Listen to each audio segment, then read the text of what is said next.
नमस्कार दोस्तों, हमारे एक सब्सक्राइबर कौशल भाई पटेल का कमेंट था कि भाई एवेलॉन टेक्नोलॉजीज के ऊपर वीडियो बनाइए और हमें ये बताइए कि हमें इस शेयर का क्या करना चाहिए, बाय सेल या होल्ड।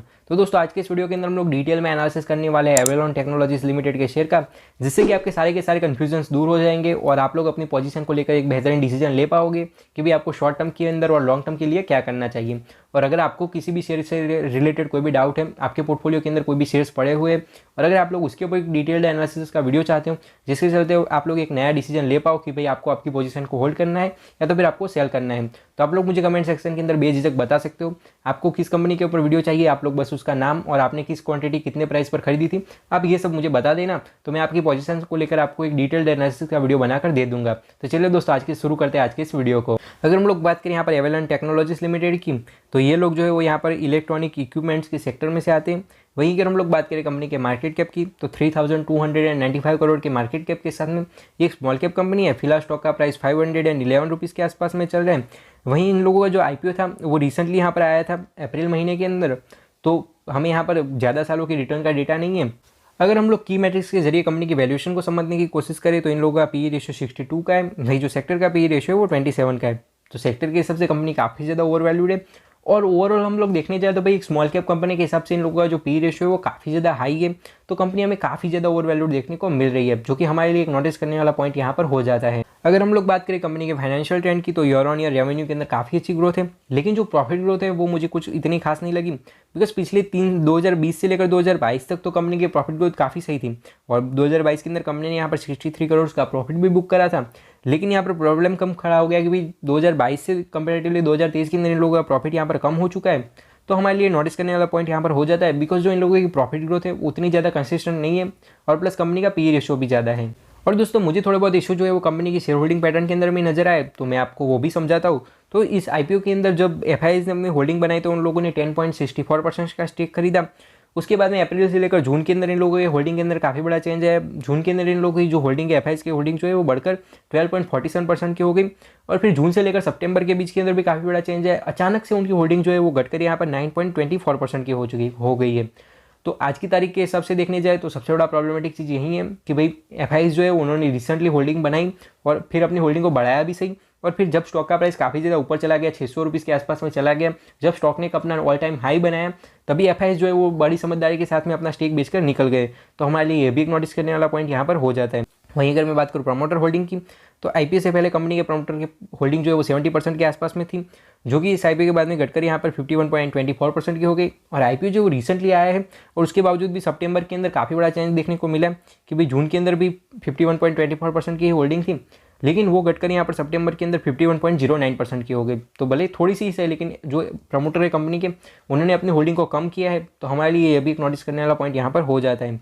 वहीं अगर मैं बात करूँ यहाँ पर डीआईएस की होल्डिंग की, तो आईपीओ के अंदर डीआईएस ने अपनी थोड़ी बहुत होल्डिंग बनाई और इन लोगों ने 4.19% जितना स्टेक खरीदा, लेकिन उसके बाद में इन लोगों का जो स्टेक है वो कंटिन्यूसली कम ही होता जा रहा है, मतलब कि इन लोगों को भी इस कंपनी के अंदर कोई ज़्यादा इंटरेस्ट यहाँ पर नहीं है। देखिए दोस्तों, कंपनी के वैल्यूएशन जो है वो हमारे लिए समझना काफ़ी ज़्यादा इंपॉर्टेंट है। कंपनी के financial fundamental, profit growth, revenue growth, ये सब भी समझना काफ़ी ज़्यादा इंपॉर्टेंट है। साथ ही साथ कंपनी की शेयर होल्डिंग पैटर्न के अंदर क्या कुछ चेंजेस आ रहे हैं, हमारे लिए ये भी समझना काफ़ी ज़्यादा इंपॉर्टेंट है।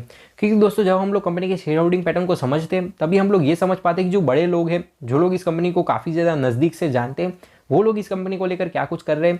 बिकॉज कंपनी के जो प्रमोटर है, जो कंपनी के मालिक है, उन्हें तो पता है कि भी उनकी कंपनी किस तरीके से परफॉर्म कर रही है और उन लोगों के पास में ही कंपनी का आगे का प्लान है कि भी आने वाले 5 साल 10 सालों के अंदर हमें कंपनी को अंदर क्या कुछ करना है, किस तरीके से किस सेक्टर के अंदर किस तरीके से बिजनेस को रन करना है। तो उन लोगों के पास में पूरा का पूरा रूट मैप है, फिर भी वो लोग अपनी होल्डिंग को कम करे जा रहे हैं, मतलब कि उन्हें अपनी कंपनी के अंदर इंटरेस्ट नहीं है। और दोस्तों जो एफआईआईज, डीआईआईज और म्यूचुअल फंड है, वो लोग अपनी जो होल्डिंग बनाते हैं वो काफ़ी ज़्यादा सोच समझ कर बनाते हैं। उन लोगों के पास में काफ़ी ज़्यादा पैसा भी होता है, पावर भी होता है, तो वो लोग जो होता है वो कंपनी के प्रमोटर के पास में डायरेक्टली कॉन्टैक्ट करके या तो फिर कंपनी की ऑफलाइन के अंदर विजिट करके कंपनी के ज़्यादा से ज़्यादा यहाँ पर डेटास, रिकॉर्ड्स और इंपॉर्टेंट चीज़ों को यहाँ पर नोट डाउन करके वो लोग अपने इन्वेस्टमेंट के डिसीजन को बनाते हैं। तो हम लोगों को उनके डिसीजन को भी काफ़ी ज़्यादा हार्डली समझना चाहिए। और जो एफआईआईज और डीआईएस की होल्डिंग यहाँ पर कम होती जा रही है वो सबसे बड़ा प्रॉब्लमेटिक साइन है। तो अब हम लोग दोस्तों यहाँ पर थोड़ा बहुत ये भी समझ लेते हैं कि कंपनी ग्राउंड लेवल पर किस तरीके से परफॉर्म कर रही है। एज ऑफ नाउ इन लोगों का जो रिटर्न ऑन कैपिटल एम्प्लॉयड है वो 16% का है। तो हमें ये भी काफ़ी ज़्यादा कम देखने को मिल रहा है, बिकॉज ये लोग जो पैसा अपने धंधे के अंदर लगा रहे हैं उसके ऊपर काफ़ी कम रिटर्न ला कर दे रहे हैं। वहीं जो इन लोगों का रिटर्न ऑन इक्विटी है वो 14% का है, तो ये भी हमें काफ़ी ज़्यादा कम देखने को मिल रहा है। वहीं जो इन लोगों का इंटरेस्ट कवरेज रेशियो है वो 3 का है, तो ये भी हमें काफ़ी ज़्यादा कम देखने को मिल रहा है, क्योंकि कंपनी ने जितने भी यहाँ पर डेट या बोरिंग वगैरह ले रखे तो उसकी रीपेमेंट करने के लिए कंपनी उतनी ज़्यादा कैपेबल नहीं है। क्योंकि दोस्तों मैं आपको फिर से एक बार क्लियर करा देता हूँ, कंपनी की जो मार्केट कैप है वो 3300 करोड़ की है, और कंपनी का जो प्रॉफिट था वो पिछले साल 52 या 53 करोड़ का था। तो कंपेरेटिवली ओवर वैल्यूड कंपनी है, प्लस और इनके ऊपर डेट जो है वो 300 करोड़ का है। मैं आपको आगे दिखा देता हूँ, यहाँ पर देखिए 300 करोड़ का डेट है और 52 करोड़ के यहाँ पर कंपनी की प्रॉफिट है। तो उसके चलते यहाँ पर जो इन लोगों का इंटरेस्ट कवरेज रेशियो है वो भी हमें काफ़ी ज़्यादा कम देखने को मिल रहा है। वहीं इन लोगों के जो रिजर्व्स है वो 525 करोड़ के हैं, तो 3000 करोड़ के मार्केट कैप के हिसाब से काफ़ी ज़्यादा कम है। तो हमारे लिए ये भी एक नोटिस करने वाला पॉइंट यहाँ पर हो जाता है। वहीं लोगों की जो अर्निंग पर शेयर है वो 9 रुपीज़ की है, तो 500 रुपीज़ के स्टॉक प्राइस के हिसाब से ये भी काफ़ी ज़्यादा कम है। वहीं लोगों का जो डेट टू इक्विटी रेशियो वो 0.53 का है, तो ये हमें थोड़ा सा ठीक ठाक देखने को मिल रहा है, लेकिन कंपनी के ऊपर ज़्यादा डेट है तो नोटिस करना पड़ेगा। वहीं पिछले साल लोगों के जो नेट प्रॉफिट मार्जिन थे वो 5.55% के थे, तो ये भी हमें काफ़ी ज़्यादा कम देखने को मिल रहे हैं कि भाई कंपनी जो है काफ़ी कम नेट प्रॉफिट मार्जिन के अंदर खेल रही है। तो दोस्तों हम लोगों ने यहाँ पर डिटेल में एनालिसिस करा एवेलॉन टेक्नोलॉजीज लिमिटेड के शेयर का। अगर मैं बात करूँ मेरे पर्सनल ओपिनियन की, पर्सनली मुझे कंपनी बिल्कुल भी पसंद नहीं आई। कंपनी के फाइनेंशियल फंडामेंटल को अगर हम लोग ठीक ठाक सा भी समझ लेते हैं तो भी शेयर होल्डिंग की पैटर्न है, कंपनी की वैल्यूएशन है, ये सारी की सारी चीज़ों के अंदर काफ़ी ज़्यादा गड़बड़ है। तो मैं इस तरीके की कंपनी के अंदर इन्वेस्ट करना बिल्कुल भी पसंद नहीं करूँगा। बाकी आपका इसके बारे में क्या कहना है कमेंट सेक्शन के अंदर जरूर से बताना।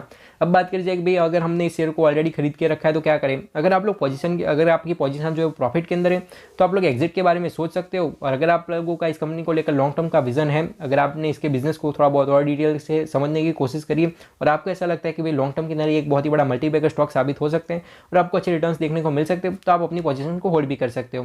दोस्तों शेयर को बाय करना, सेल करना है या होल्ड करना, ये पूरी तरीके से आपके ऊपर होता है। और मैं जितने भी वीडियो बनाता हूँ वो सिर्फ और सिर्फ एजुकेशनल पर्पस के लिए होते हैं। मैं यहाँ पर आपको कोई भी इन्वेस्टमेंट की एडवाइसमेंट या टिप वगैरह नहीं दे रहा हूँ, तो आप लोग इस बात को खास करके नोट डाउन कीजिए। तो बस यही कुछ बातें थी जो मुझे इस वीडियो के अंदर रखनी थी। और अगर आपको किसी भी शेयर को लेकर कोई भी डाउट है तो आप लोग मुझे कमेंट सेक्शन के अंदर बेझिझक बता सकते हो, मैं उसके ऊपर एक वीडियो बनाने की पूरी कोशिश करूँगा।